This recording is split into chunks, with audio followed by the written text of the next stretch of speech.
what are some good ways to avoid, just doing an exposition dump? Here's everything you need to know about the character. Here's a copy of their report card. Here's their dental records. But what are just some good ways to keep the action moving, getting toward the inciting incident, to let you know there's a character that's worth reading about? So, Rob, if I had the secret sauce for that.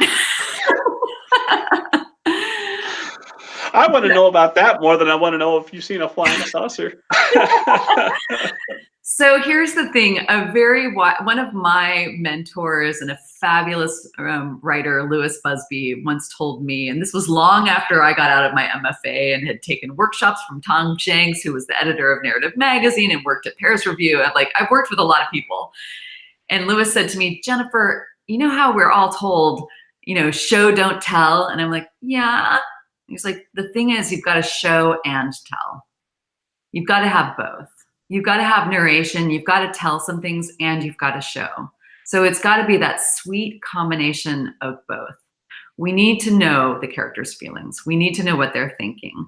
We need to have the action, though. And I think that a lot of writers will, a lot of early writers will think show, don't tell, so they'll use a gesture or dialogue to convey what's going on in the character's head. So for example, my heart was racing.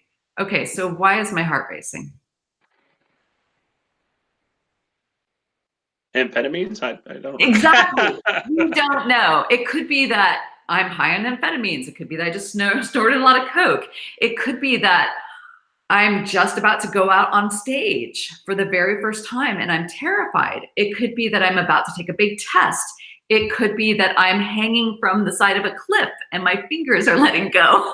It could be that I am just about to have the biggest orgasm of my life. It could be that I'm having a heart attack. It could be any number of things.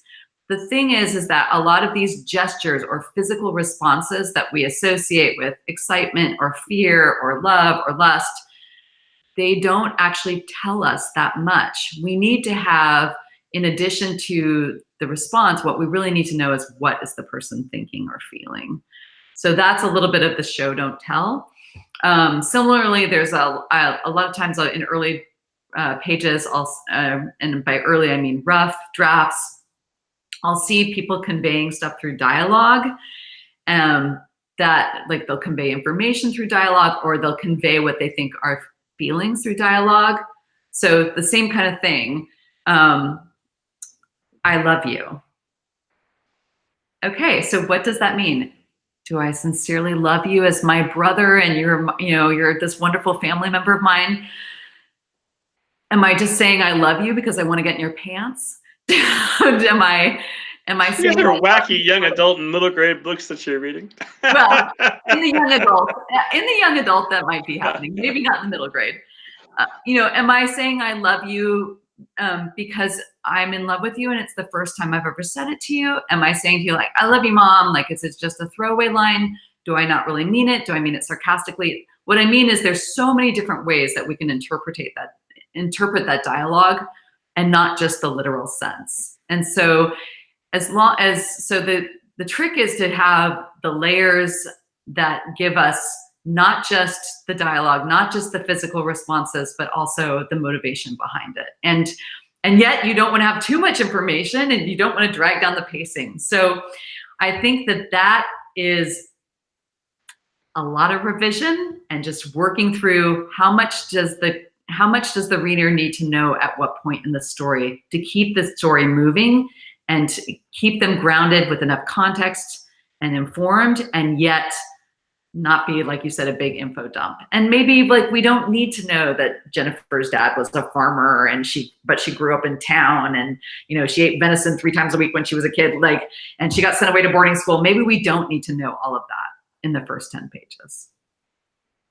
Just need to know why her heart is racing.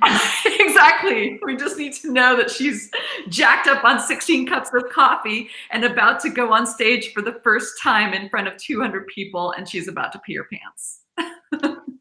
I'm playing coy a little bit for the benefit of the hopefully for esteemed audience. But something I see in workshop a lot is exactly what you're describing.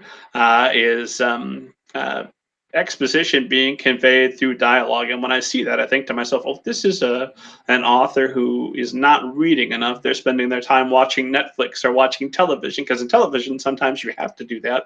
You have to have the, hey, is your wife still sick with cancer? Yep, going to see her chemo tonight. Yep. Hello, Fred, my best friend that I've known for 30 years. Oh, hi. Yes, I So agree with you. And I also think sometimes it's where the character, like the writer's still thinking through their story, and they just haven't quite figured it out yet. It's just, that's an opportunity to, like, when I look at something like that, that's an opportunity to shift that dialogue into narrative, and it can be summarized usually very quickly. Like, what was the one you just said? His wife is still sick. Oh, also a wacky picture book idea. Does your wife still have cancer? Did you go to see her at chemotherapy tonight the way you've done the last 5 weeks? Right. Sure. Right. Hello, So, Fred, my best friend for 30 years. That's my favorite. you're right. I think the more you read, the more, especially like really look at mentor texts, look at books that you love that have a great opening chapter, and see how much do they reveal in that opening chapter? How quickly does it take to get to the inciting incident? How much backstory do you get? How much narrative versus dialogue? And just see how they master it, and then steal from that craft. Why not? And then make it your own.